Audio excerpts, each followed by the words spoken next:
Hello everybody on YouTube. It is December 29th, 2008. I came across a bill. You might all know about it already, but it's been sitting in committee for 2 years.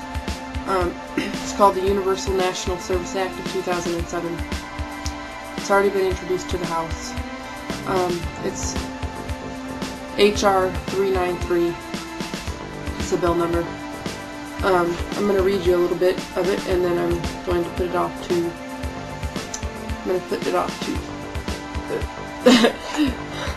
put it off that way, sorry, that way, just look over there, and you'll see it. Sorry about all the finger pointing, but I'm going to put the link right over there, and I want you all to look at it, so, bear with me. This bill was introduced by Mr. Rangel, and it was introduced as the following bill, which was referred to the Committee on Armed Services, and in addition to the Committee on Ways and Means, for a period to be subsequently determined by the Speaker. In each case, for consideration of such provisions as fall within the jurisdiction of the committee concerned. Okay, so this basically is to require all persons in the United States between the ages of 18 and 42 to perform national services either as a member of the uniformed services or in civilian service, in furtherance of the national defense and homeland security, to authorize the induction of persons in the uniformed services during wartime to meet and strength requirements of the uniformed services, to amend the Internal Revenue Code of 1986 to make permanent and favorable treatment affordable combat pay under the Earned Income Tax Credit and for other purposes. I'm sorry about the noise in the background. My husband's taking care of us. So basically, I'm going to go down and I'm going to read you. It's Section 103. It's the induction to perform national services. Section 103A, induction requirements. The President shall provide for the induction of persons described in Section 102A to perform their national service obligation.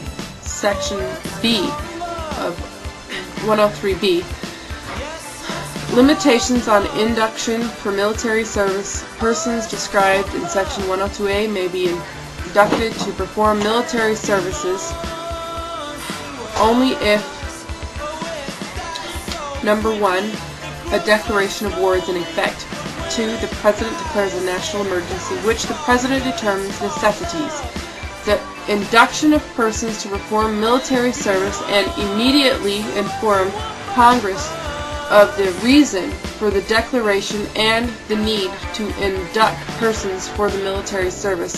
Or number 3, members of the Army, Navy, Air Force, and Marine Corps are engaged in a contingency operation pursuant to a congressional authorization for the use of military force.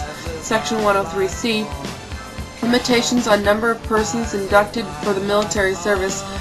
When the induction of persons for military services is authorized by subsection B, the President shall determine the number of persons described in Section 102A, whose national service obligation is to be satisfied through military service based on number 1, the authorized end strengths of the uniformed service, and 2, the feasibility of the uniformed service to recruit sufficient volunteers to achieve such end strength levels. Number 3, provide a mechanism for the random selection of persons to be inducted to perform military services. D, selection for induction. Random selection for military service. When the induction of persons for military service is authorized by subsection B, the President shall utilize a mechanism for the random selection of persons to be inducted to perform military services.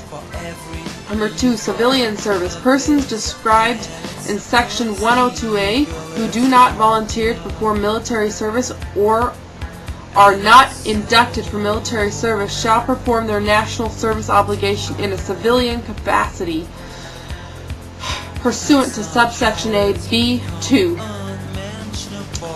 E. Voluntary service. A person subject to induction under this title may volunteer to perform national service in lieu of being inducted, or to request permission to be inducted at a time other than the time at which the person is otherwise called for induction.